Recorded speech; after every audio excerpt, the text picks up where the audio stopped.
Երեք իրավապահ մարմինները լուր հայտնեցին, որ ինչ-որ ամուսիններ սպառնացել են մեկին, որ եթե չընտրես այսինչ քաղաքական ուժին, ապա տունդ կպայթացնենք, կտրաքացնենք, թե ինչ սենց։ Պաշտոնական մարմինները Հայաստանի Հանրապետության պատկերացնեք, չէ, որ ինչքան տենց զրույցներ կարա լինի մարդկանց միջև, բայց մի խոսքով հայտնել են, որ ամուսիններով սպառնացել են, որ եթե այսինչ քաղաքական ուժին չընտրեք, կպայթացնեն։ Ու Նիկոլ Փաշինյանական բանգաբութուլկեքը ուրիշ ասելիք չունենալով վեր ընկած է այդ լուրը աջ ու ձախ տարածում են, թե հարայ բուդույ հասեք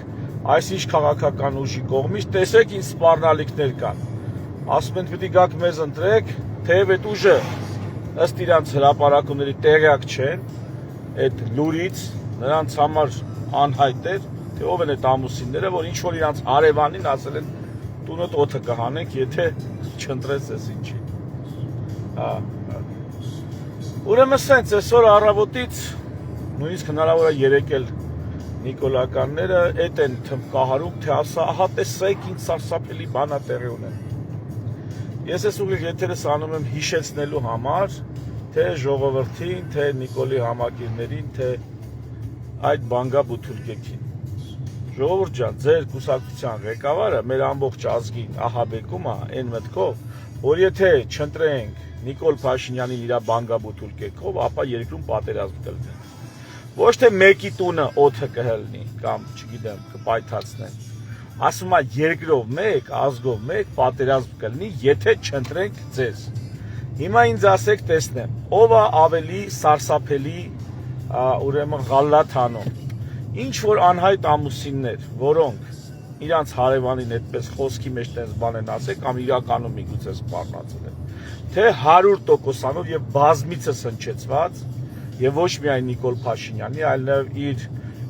կուսակից ընկերների կողմից հնչեցված այդ սպառնալիքը, որ ամբողջ ազգի ավելին այդ սպառնալիքը մեզ հնչեցնում է, նույնիսկ Թուրքիայի արտգործնախարար Ֆիդանը ակնարկներով ասելով, որ Նիկոլն է իրանց տեխնացուն, մենք գիտենք, եթե Թուրքիայի տեխնացուն Նիկոլն է, էլ ինչ։ Ադրբեջանն է այդ սպառնալիքները մեզ հնչեցնում ակնարկներով։ Նույնիսկ J.D. Vance-ը Ամերիկայի Միացյալ Նահանգներից եկել է արտաքին միջամտությամբ, ասում է, որ ամերիկացիները քվեարկելու են Նիկոլեն ծովտին։ Իդեպ ազատության եթերները նայեք, մի միջազգային դիտորդական կազմակերպության խոսքն էին հնչեցնում, ովքեր Հայաստանում արդեն արձանագրել են արտաքին քաղաքական միջամտություն, մասնավորապես այդ J.D. Vance-ի գնալ գալը, Եվրամիության կողմից 15 միլիոն դոլարի տրամադրումը եւ այլն, սա դիտարկում են որպես արտաքին քաղաքական միջամտություն։ Բայց եթե նույնիսկ ստետարակարծություն լինի, այդ մարդիկ հայտարարում են, որ այն իբր թե Ռուսաստանում, որ FSB-ի անունից մարդկանց ասում են պիտի գնաք Հայաստան ընտրեք, թե պիտի փողեր տակ, ու այդ խոսքը էլի Նիկոլ Փաշինյանի բանգաբութուլկեքը, որ երկրով մեկ տարածել էին, Դանիել Հովհաննիսյանն էլ ասել էր, թե 80,000 հոգու այսպես մոբիլիզացնում են եւ այլն, մի խոսքով այդ դիտորդական առաքելությունը գնացել էր քննչական կոմիտե եւ ասել էր, խնդրում ենք, մենք դիտորդական առաքելություն ենք իրականացնում, լուրջ իրավաբան մարդիկ են, տարբեր մարդու իրավունքների պաշտպանության հետ կապված վաստակավոր կադրեր են հավաքված, կարծում եմ այդ թիմի մասին դեռ կխոսենք, եւ ասել են, այդ ինչի 80,000-ի հաշիվ է, այդ ինչա կատարվում Ռուսաստանում։ Մենք է պարզվում է, որ 20 հոգանոց ինչ-որ հաղորդում կա, որ 20 հոգի սենց բան են արել։ 20 հոգի։ Ոչ թե պաշտոնական անձիկ, այլ պաշտոնական անձանց անունից։ Այդ 80,000-ը Դանիել Հովհաննիսյանի այդ 20 հոգին են պարզվում։ Այս մարդիկ չէին զլացել, Դանիել Հովհաննիսյանի հետ էին գրել մի քանի անգամ կապնվել, այդպես էր համենայն դեպս հրապարակումը, որքան հիշում եմ, եթե չեմ սխալվում։ Դանիել վերջը ասել էին, արի հլը, այդ ինչ 80,000 էիր ասում, մենք գնացել ճշտել են 20 հոգանոց, 20 էպիզոդով է այդ եղել։ եւ Դանիել Իոաննիսյանը որպես պատասխանատու քաղաքացի եւ հանրային գործիչ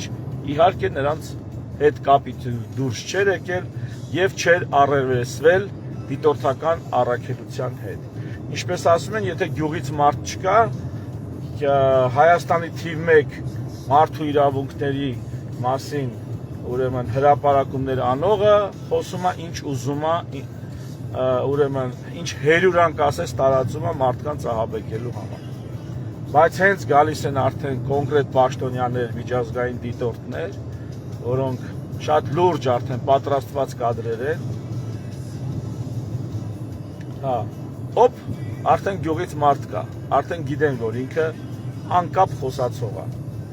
Սրանով ես չեմ իհարկե պաշտպանում օլիգարխների տակ պարկած եւ փողին հանձնված իբրև թե հանուն հայրենիքի պայքարողներին, նրանք էլ մի բան չեն,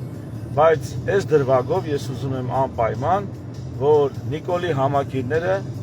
մեր երկրի համար այնպիսի պատասխանատու օրերի, ինչպիսին մենք հիմա ենք ապրում եւ վերջի տարիներում ենք ապրում,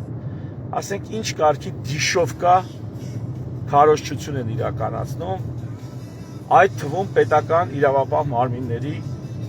ներգրավելով այս անամոթության մեջ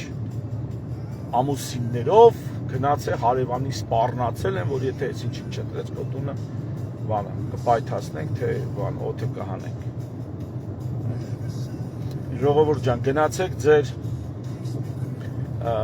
վարչապետին ասեք, որ ընկեր այ իրավապահները թող գնան Նիկոլի հետևից։ Իրավապահները թող հայտարարեն, որ բարոյական ահաբեկչության է մարդկանց ենթարկում Նիկոլ Փաշինյանը, շանտաժի է ենթարկում, ասում կամ ինձ կընտրեք կամ պատերազմ կլինի։ Քեզ ժողովուրդը ընտրեց ու եղավ պատերազմ։ Քեզ ժողովուրդը ընտրեց երկրորդ անգամ ու ելի եղավ պատերազմ Արցախի տեղահանությամբ։ Ավելին այդքանով հանդերձ անձամբ ես քեզ ասել եմ, մի այսքան թե երեսատեղ կարող ես ունենալ, դա Զանգեզուրի միջանցք չզիջելն է, որը քո կոտրած ձեռքով այսպես հայտարարության ձևով ստորագրել ես, բայց Զանգեզուրի միջանցքն էլ տվեցիր։ Դու շանս չունես, պարոն Փաշինյան, պատմության մեջ արդարանալու,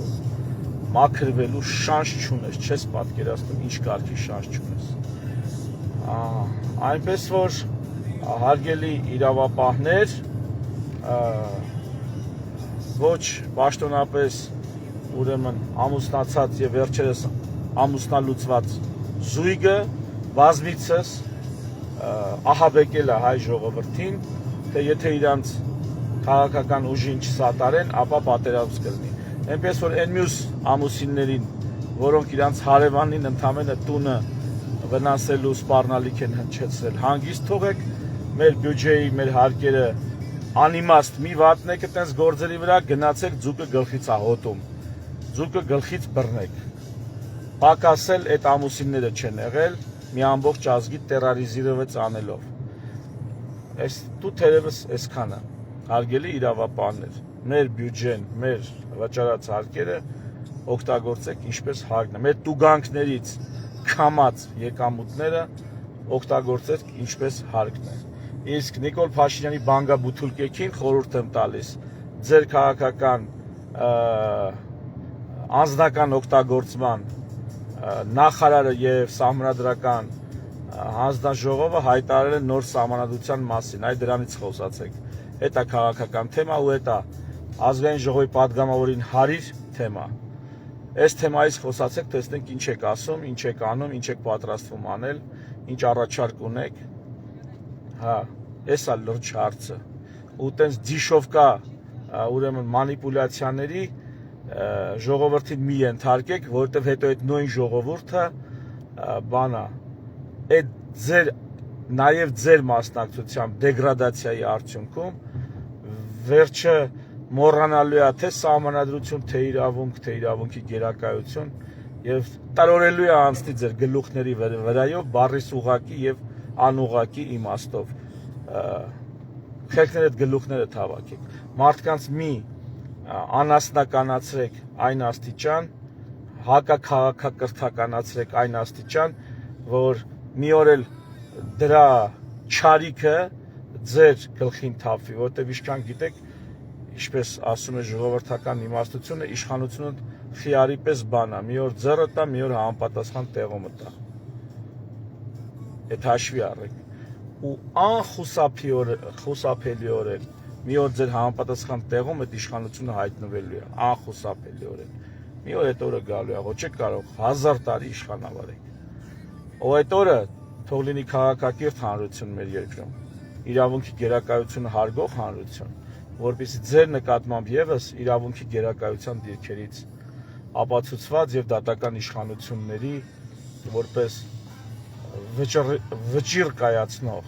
հարցերին, վեճերին, տարաձայնություններին լուծում տվող պատիժն ու հատուցումը սահմանող մարմին ընդունի, ոչ թե այն արաբական երկրների պես հետամնաց ու հակաժողովրդավար մարդիկ քացուտակ տան փոխվող իշխանություններին, ովքեր վերջ առաջ փոխվելու են։ Մտածեք այս մասին,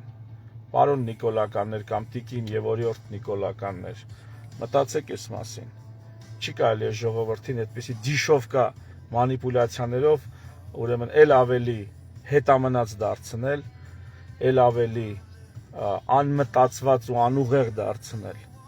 Վերջը դրա պատուղները ձեր քթերից է դուրս գալու։ Թերևս այսքանը շնորհակալ եմ ուշադրության համար։ Մի շնորհ հանդիպում եթերում։ Հա, իդեպ ես ղեկին չեմ, ես այս մի ձեռքով հեռախոսն եմ բռնել, ես ղեկին չեմ, եթե կնկատեք, որ տպավորությունն է, որ ղեկին համ քշում եմ, համ խոսում, դա այդպես չի։ Թերևս այսքանը շնորհակալություն ուշադրության համար, շնորհակալություն ինձ հանդուրժելու համար, մի շնորհ հանդիպում։